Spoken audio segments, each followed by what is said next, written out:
So, dear stranger online, I'm here. I started this channel, a year ago, and I have been invited as a creator by the Pokémon Company for my first Pokémon tournament ever, and I have no idea what to expect. I had plans, of course, but what Arceus does with plans, Arceus laughs at your plans, and definitely nothing that I had planned happened.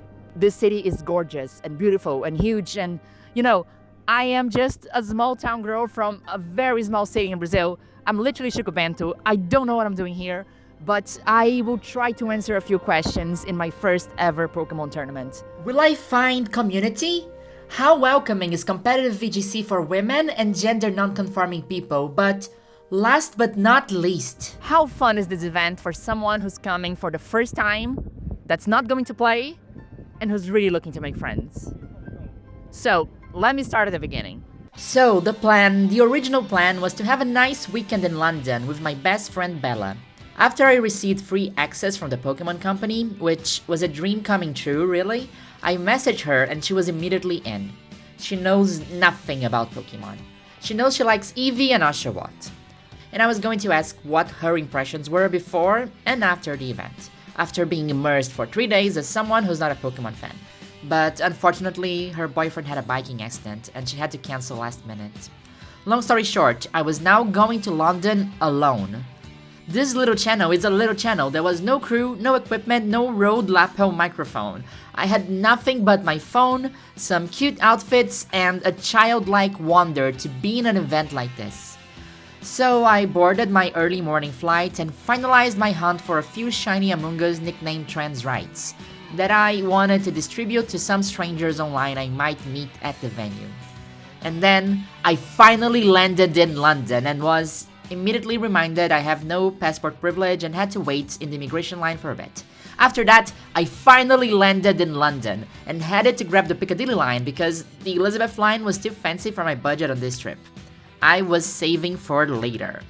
I checked into my hotel, chilled for a bit while Party Arlie was hunting for shinies on my TV, and headed out for my first encounter with my main side quest this weekend, Cecily's Adventures in the World of English Food. A Guinness and the only vegetarian option in the pub. Yummy.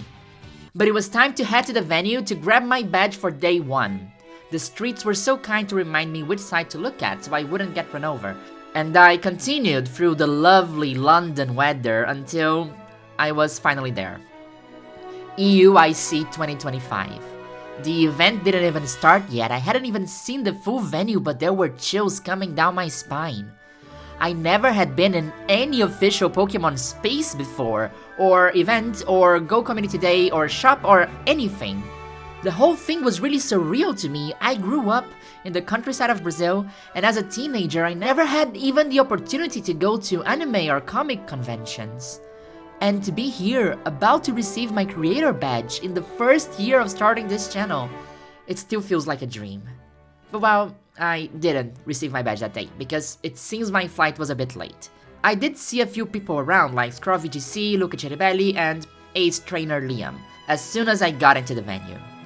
Liam was the first person I saw there, and trust me, we will meet him randomly another 12 times before this video is over. Anyway, I headed into the city for some sightseeing, went to a queer pub to have a beer called The Gender Fluid, which I found funny, and opened one of the TCG packs I was gifted. Then, I went all by myself to a cool concert in an 18th century courtroom that I was supposed to go with Bella, and got sad again that she wasn't there with me. I woke up before my alarm clock. I couldn't hold it. I had my second encounter with English cuisine, and it was definitely an improvement from yesterday. I'm trying to give the baked beans all the chances I can. Out, we went into the lovely London weather and into the train to the venue, where I could already see so many people wearing merch from other tournaments.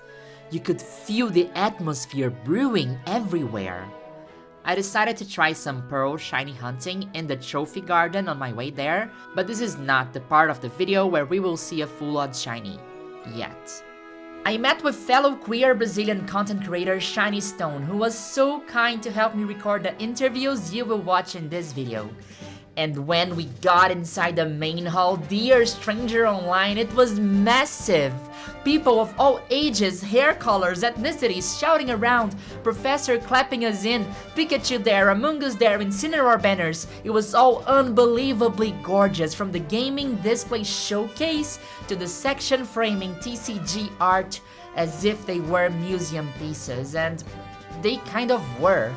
We didn't have much time to look around because the opening ceremony was about to start. And of course, we bumped into Liam again. And Joe Merrick.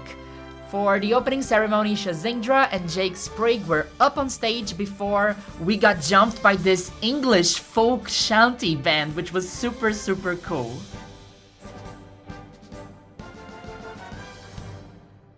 Friday morning was also important because I had my Pokémon Center reservation. I never bought at a Pokémon Center before in my life because they don't deliver to Europe and Brazil, just a long forgotten wish. So I was really excited, mostly when we were greeted by the Mr. Eevee in real life themselves. So we're here at the Pokemon Center. There was a crazy line, but we didn't wait that much. My time was 9:30. 9:30 we are. I managed to grab the thing I wanted the most, which is the Psyduck jumper, and I'll wear this in the video. You'll see it. And this place is huge. I am still very much starstruck. I have never seen so many plushes in my life. I don't have money, but I'm spending it anyway. So let's go take a look. I love the One Company Pokeballs. They are also really expensive, so I promised I would only buy them if I could get a Love Ball or a Premier Ball, which they did have. Both. What can I say? I keep my promises. But they had so much merch and plushies and sitting cuties and plushies but big and Robbie for short son. But most importantly, the Psycho Soda plushies, which are my favorite ones of all time. They have this retro pop art feel to them, and to me it's aesthetic perfection. So I spent an undisclosed amount of money and brought them all home with me. After Shiny and I recovered from our shopping spree, the tournament was already catching fire. We went back inside and the matches were on. We saw Liam again for the third time, and he had unfortunately already lost twice. I decided to check on the Brazilian DreamHack Unite team, and they were locked in. That's when I looked to the side and saw some agitation. A small crowd gathering close to the play area, and the film crew. I got closer to take a look, and there he was, in flesh and blood. History's most successful Incineroar user and #1 fan of Finnish Lakes, Wolfe. Oh, hi Olivia! Olivia is a 4 times Worlds qualified player, and we featured her on this channel before. And she was so kind to talk to me about how day 1 was going for her. So we had 3 rounds so far, and you already won 3 times. How is it going? What's your expectations for? Really good. I've had a lot to do with school and personal life, so I've not been able to prep as much. But where I have prepped, I felt very good, and I love my team. So even if I end up going 3-0 to 3-3, I'm having a very good time. I'm very happy. And which restricteds are you bringing? Calyrex Ice. Okay, so the Ice Horse. And Urshifu. That's cool. Any difficult pairings you found today, or? Round 1, I pulled a matchup I was not prepared for at all just because I didn't have the time. Yeah. Lost game 1 very hard, and I said, you know what? Throw everything out on the dartboard, see what hits. That's nice. So this is my first event. I've never been to. And Oh, actually? Yes, it is. And like, this is so big. I'm really surprised. I walked into here. I'm like, okay, this room is at least 4 times bigger than I expected it to be. And I'm a little bit starstruck. But I'm having such a great time, and I wanted to ask you, what do you think I should not miss here at EUIC? I mean, opening ceremony already happened. I'm sure you saw that. Yes. Absolutely love that. Whatever fun activities they have on the side, like card signings or side events, I think those are the most fun you can have as a spectator. Or even just simply sitting at the front, watching every stream game. Those are very exciting in person. Day 1 is when most of the matches are happening, which means that most of our friends are busy and really focused on the competition. So we took some time to explore the activity area, where people were meeting the one and only Sprigatito, Joe Merrick was hosting a meet and greet, and there were a lot of cards and plushies for sale. I played Pokémon Colosseum for the first time because I never owned a GameCube, and was very confused as to why none of my Pokémon had attacking moves. I ran into a couple of subscribers of this little channel, which was also extremely fun. And the cosplayers and outfits on the first day were all absolutely incredible. After a lot of walking up and down, we were told one of Wolfie's matches was being shown in one of the many side monitors across the venue. So we sat down to watch. And Then it dawned on us. We were witnessing Wolfe Can't Perish. Koraidon Wolfe Can't Perish. I had the feeling that this weekend was going to get really serious, but I couldn't say anything about it, otherwise Talonflame would get angry at me. At the end of Wolfie's match, Leon joined us again, and I asked him about his experience moving into competitive VGC after almost a decade of being a content creator. I need to beat my previous record, which is, I think the first EUIC I did a couple of years ago, I went 3-6 because there were 9 rounds, so if I can get 3 wins, I think that'd be lovely, but yes, it's achievable. I'm happy with any wins. I'm just enjoying the vibes. You've been creating content for a while, right? A little bit. 10 years? 10 years? But you only started playing VGC competitively, what, 2023? Maybe? Yeah, 2023. Yes. And how was that jump for you? Like from moving to content to like going into the community and playing it? Well, I'd always been used to like being around the community because with content creation, I'd get invited to conventions and things like that. So this kind of atmosphere has always been quite normal. Going into this atmosphere with like the Pokemon kind of tie-in, it's just it's a different atmosphere in the sense that everyone is just so welcoming. Yes. Because at regular conventions, you've got like, you've got the people who like Star Wars, you've got the people who like Final Fantasy, and they're all in their little groups. But here, just everybody in the building just loves Pokemon. Yes. And that's got this really amazing like community vibe to it that you don't get with the online Pokemon community, which can sometimes be a little bit toxic. Yes. Whereas here, everyone's just nice to each other. You don't really get anyone being rude here or anything like that. I went a bit earlier to my hotel to leave my Pokemon Center hall and then out for dinner. I missed my bus downtown in the Tower of London, but by accident I could take the cutest Heritage Line double-decker from the 60s, which was the same price and route but prettier and more shaky. I got to a really pretty pub called the Old Bank of England that has a whole Sweeney Todd lore going on, apparently, where I had a bit more English food and a pint to close this thrilling first day. So, I was really tired. I had walked a lot on Friday, so I decided to have a more relaxed morning and get later into the venue. I went outside in the lovely London weather once again to visit a really cool Algerian coffee shop from the 1800s, and afterwards headed to a hip brunch place for my next side quest in the world of British breakfasts, and this one was really good. I love hash browns, and the baked beans here were kinda good. I was relaxed and enjoying myself when my Discord pinged. Oh my god.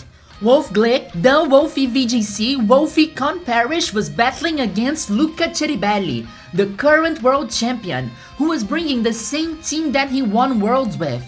I opened the stream. Game 1 is starting. I am in Liverpool Street, and the event is in Excel. London is a big city. I need to basically cross half of it before match 3. Dear stranger online, I ran. I dashed into the Elizabeth line and I crossed 15 kilometers in 10 minutes. When I arrived at the station, game 2 was ending, and it looked like a 1-1, so I had a chance, but there was still a long way to go. Up the stairs, across the bridge, and all the way along to the end of the venue that is really long. I ran a full kilometer, some cardio for my chill morning.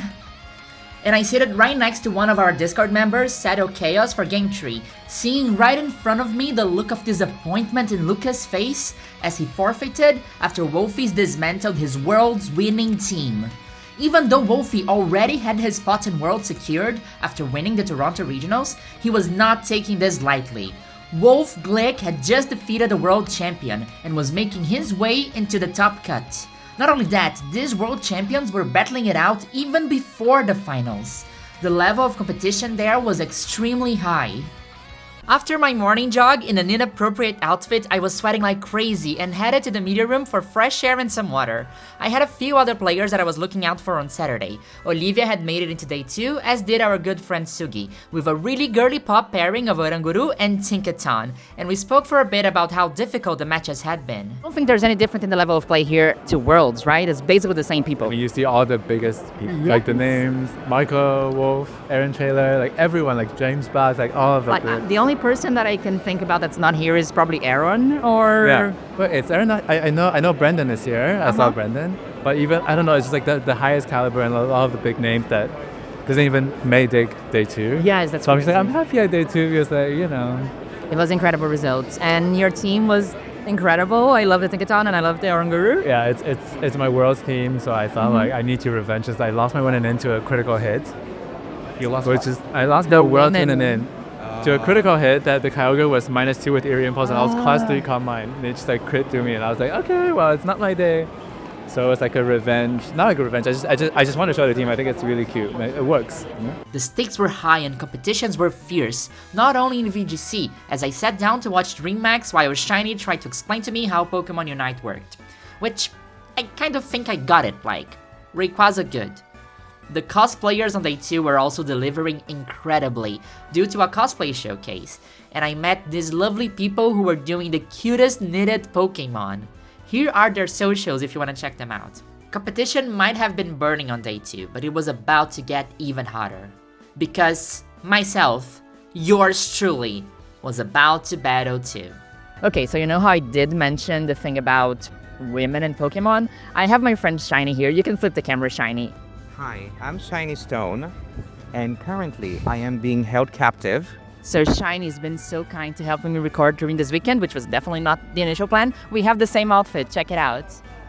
And I want to ask you, Shiny, you did a video essay about how friendly Pokemon is for queer people, and you have a statistic that I don't remember, which is what is the percentage of male presenting players in average on a Pokemon tournament? I have to remember the thing. I think it was just, and I went through a global list of players who were qualified to the Pokemon Worlds of this year. Here's the thing. Out of the 626 qualified players for Worlds, 3% are femme presenting. The number is not 100% accurate, but it is unfortunately rare to see women in streams and top matches. I did some digging, and although there are some great results at regionals, the only woman I could find to win an international tournament on the Masters division was Zolu in 2017. So, I decided to join the Sisterhood League side event, a competition fully dedicated to women and non-binary players. I mean, it is a bit of an awkward name choice if you are aiming to include gender non-conforming and trans-masked people in the competition. And I think that a more inclusive name is definitely needed, but that's not the focus of what we will be talking today. The important thing for me was this is where these players would be, and I wanted more than anything to meet them and ask a few questions, like what are they looking for when signing up for a side event such as this? And what can we do to see more Flinta players making top cuts in big tournaments? My first game was against VGC Beta, who is actually a subscriber and just the sweetest Hobo and Tay fan. She had also brought a Sun team, and unfortunately, Bayleaf just wasn't a match for Groudon and Volcarona. After our match, I asked why she decided to participate in the Sisterhood League. When the Hatterene series, I think they were called, the women-only tournaments, they started in 2020, I think. I started playing them because I've been playing since 2018 and I've never seen too many girls. And it was a nice place to meet other girls and people who want to try out the game. It's like a safe environment. And I really miss them because they stopped doing them. So yeah, I also wanted to meet other women in the tournament, to be honest. And how did you feel playing against Bailey? I was terrified because it's closed team sheets. And suddenly I was thinking like, does Bayleaf have White Guard? Does Bayleaf have Sleep Powder? Does Bayleaf have Chlorophyll? Because I don't know any of this stuff, I forgot. So it was terrifying, to be honest. Shout out to my Sada gang. I know you're watching this. I love you guys. I won my second match against Lunala and lost my third one against Asian, but it didn't really matter. Everybody was so nice and welcoming and offering tips to each other on how to improve, and the little community that had formed there felt really precious. Quite a few people who joined the league were also subscribers of this little channel, so I think I definitely picked the right place to be for Saturday, and I took the opportunity to distribute some of the Among Us to them. Funny story, so one of the girls who was talking to me looked very young. I asked her age and she told me 14.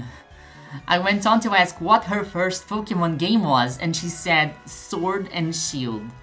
And this is already her 4th VGC tournament, so you know, hopes are high. But one of the highlights of this side event for me was meeting the incredible Gabby Snyder, who is an official commentator for Pokemon and has been competing since 2009. I asked her why side events such as this are so important. Hey, all right, my name's Gabby. I do some Pokemon content creator and I also commentate the video game championships, mostly in North America. So I was asked about the Sisterhood League side event, which I just finished competing in. And I think events like these are really important at tournaments like this. You know, not everybody comes here to try and win a championship. It's great if you do, but at the same time, Pokemon's about community, it's about friendship, and it can be hard to make friends when you're surrounded by people who maybe don't look like you, or maybe you're just shy and you want something a little bit more low-key. And being able to get a group of people together who just want to play and have fun and meet each other is so, so important.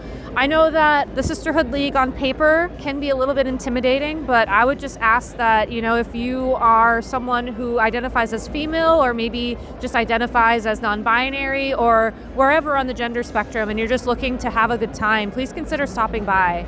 At the end of the day, Pokemon's about friendship. I can't stress that enough. And if you're at a big event like this and you don't know where to start to make a friend, show up, ask someone who their favorite Pokemon is, and then have a good time. After competing in the Sisterhood League, I was granted a few tickets that I could exchange for prizes, so I got a bunch of booster packs and pulled out a gorgeous Sylveon EX that I will never use in my life. But on day 2, there was another event I really wanted to take part in. I have seen Nora in the Future's 1 out of 8,192 challenge before in other events, and I always wanted to join.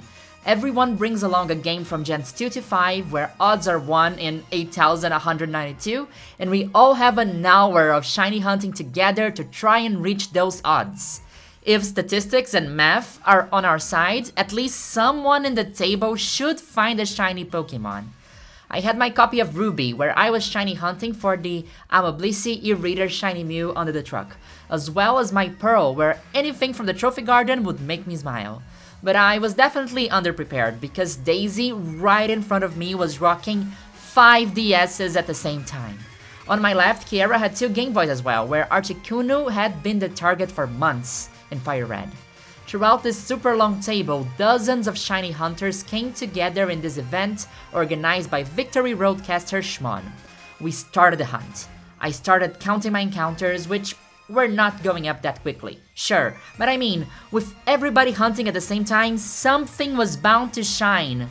Why couldn't it be a blue, shiny Mew?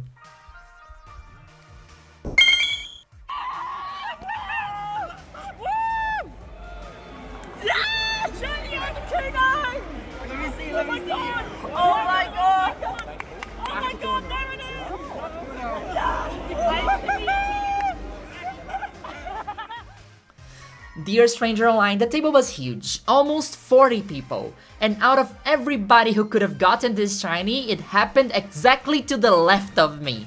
And it was just the most genuine, joyful reaction to a shiny I have ever seen in my life. It was contagious and it made everybody so happy to be there.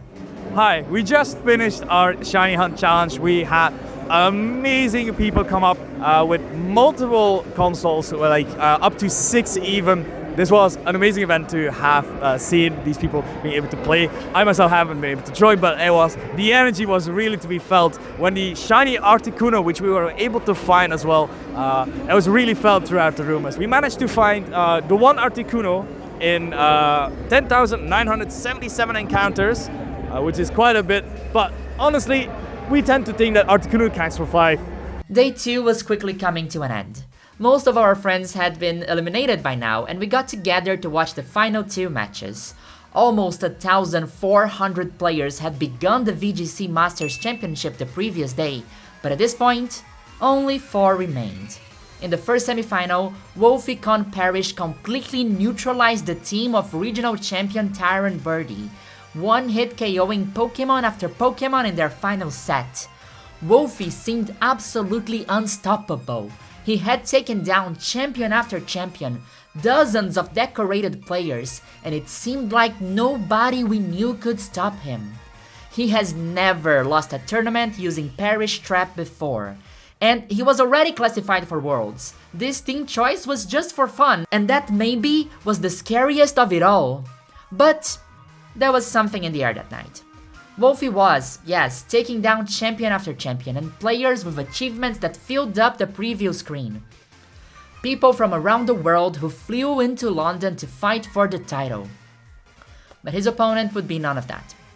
He was a relatively new player who didn't have any major titles under their belt.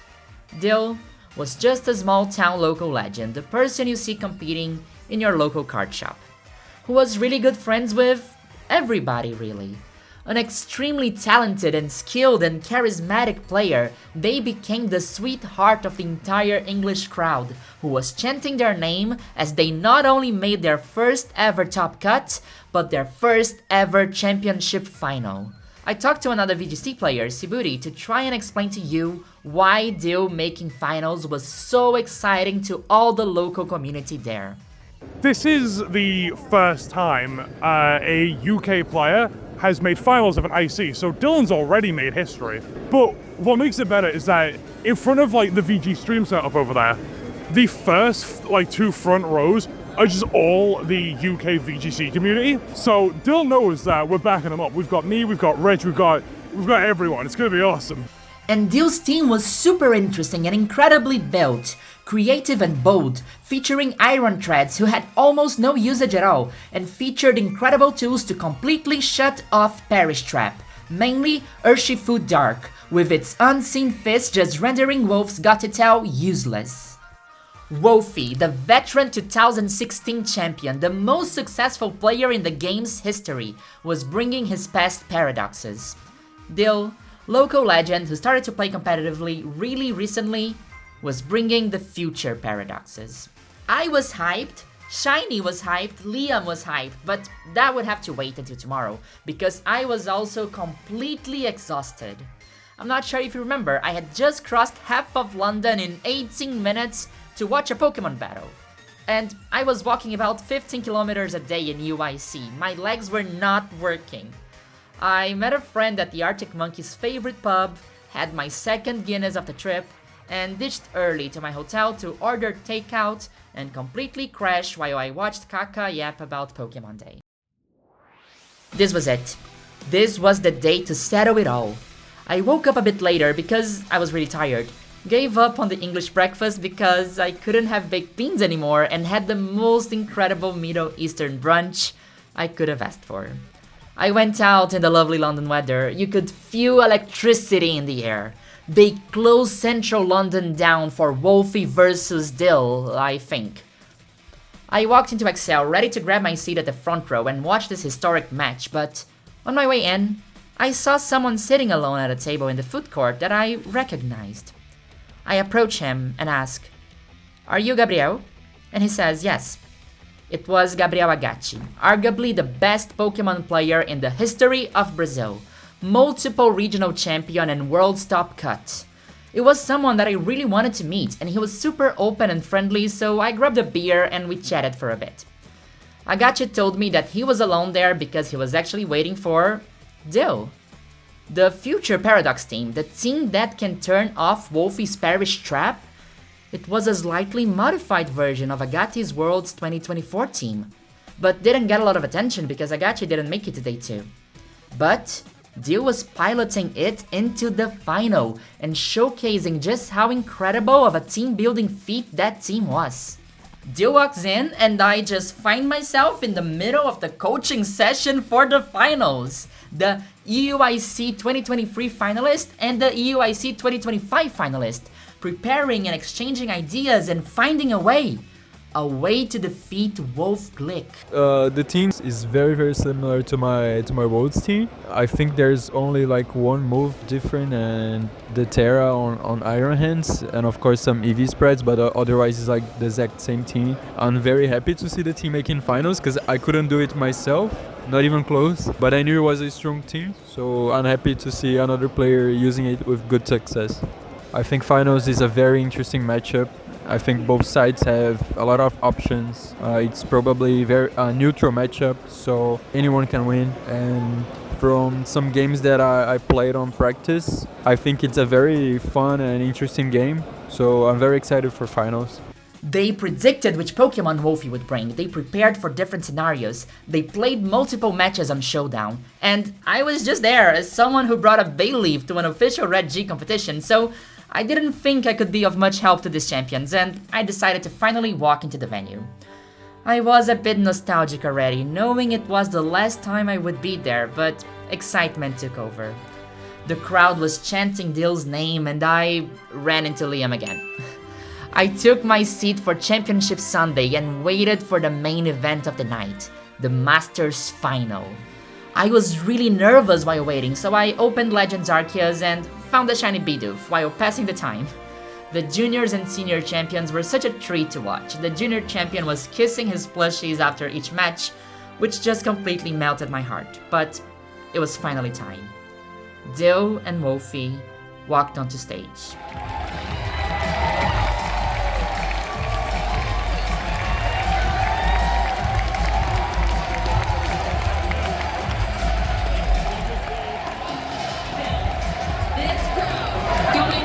Absolutely crazy for you. The hometown hero now in the finals. How are you feeling going into this? Nervous, of course, yeah.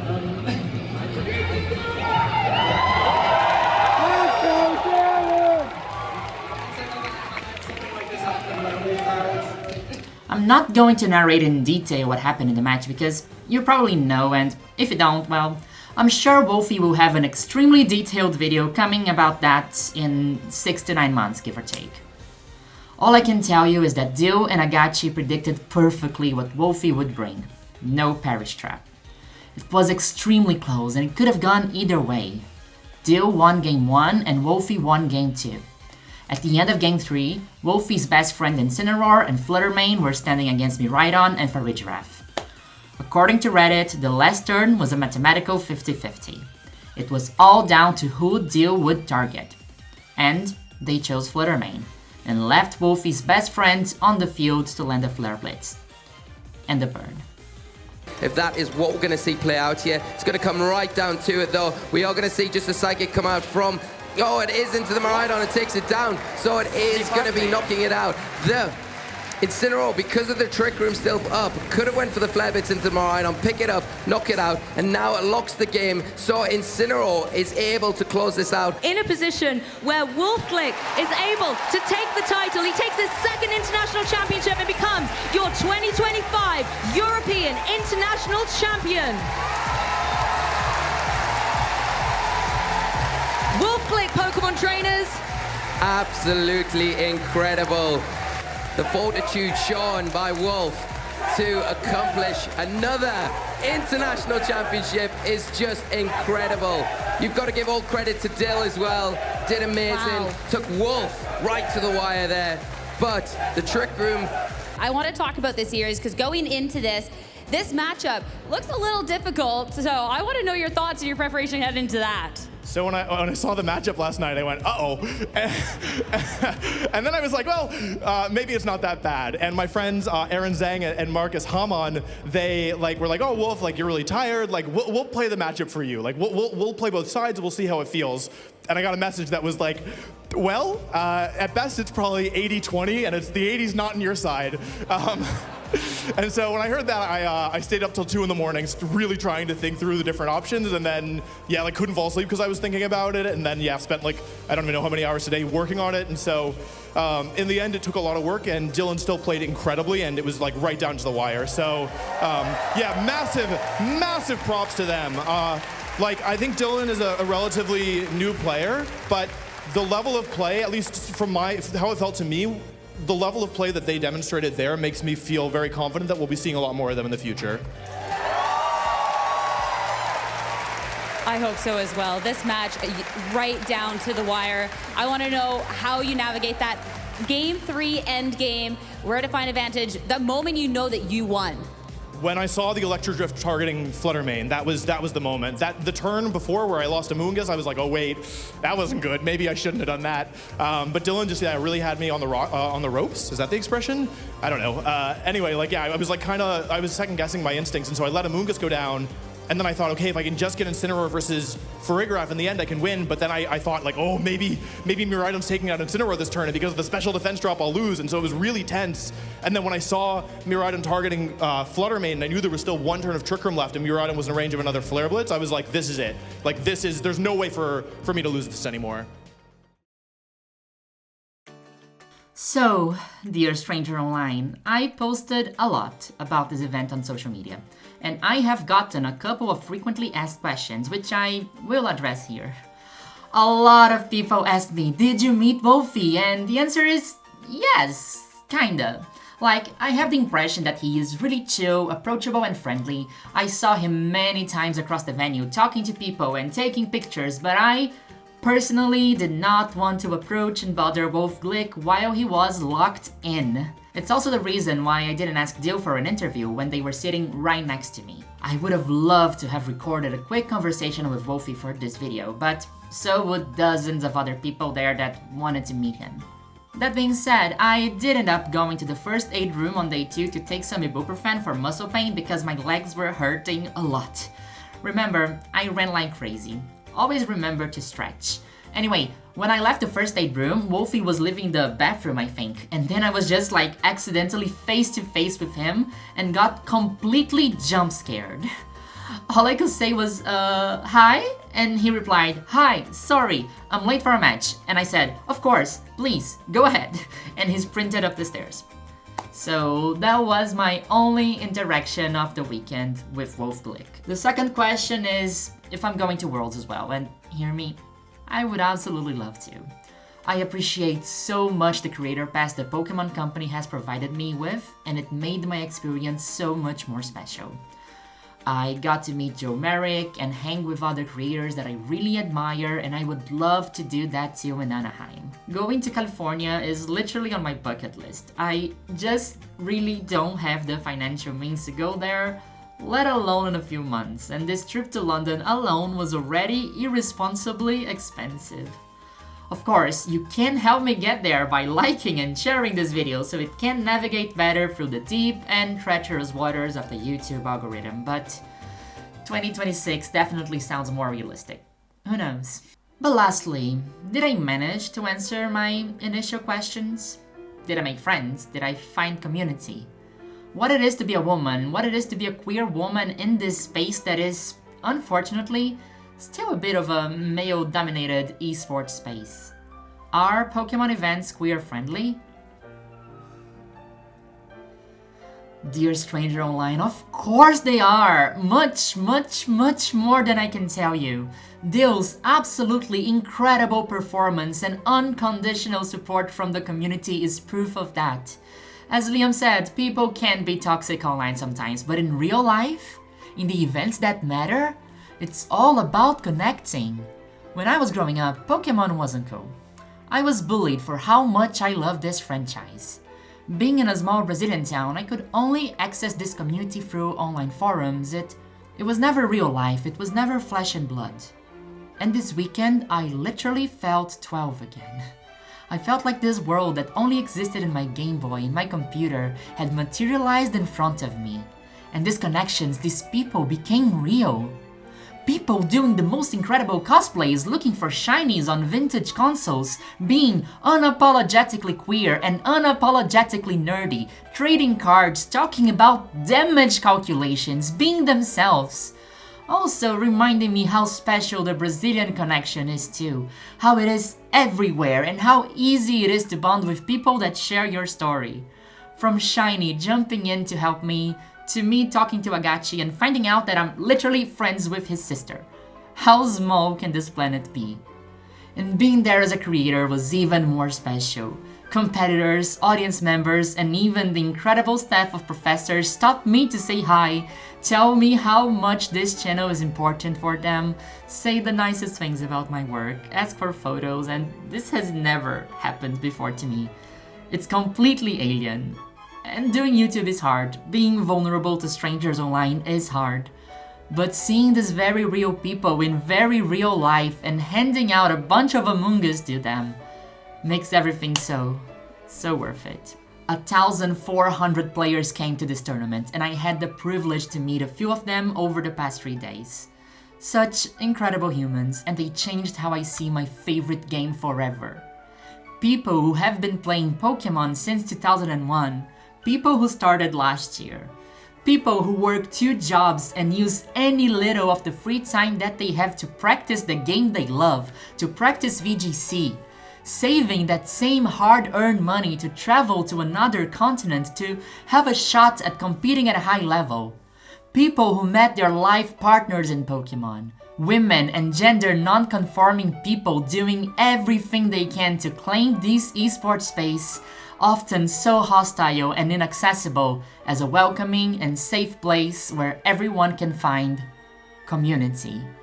Parents with young children, queer youth with their chosen families. I really cannot thank the Pokémon Company enough for giving my inner kid the experience that she could never dream of having.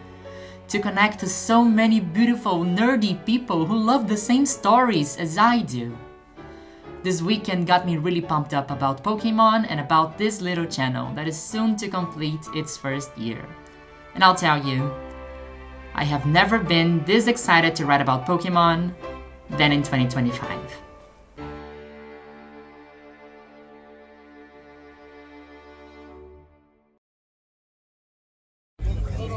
It's so hard for me to record without a script, actually. I hate improvising. I love improvising, but it never comes out as fluently as I would like. Mostly in a second language. That's very hard.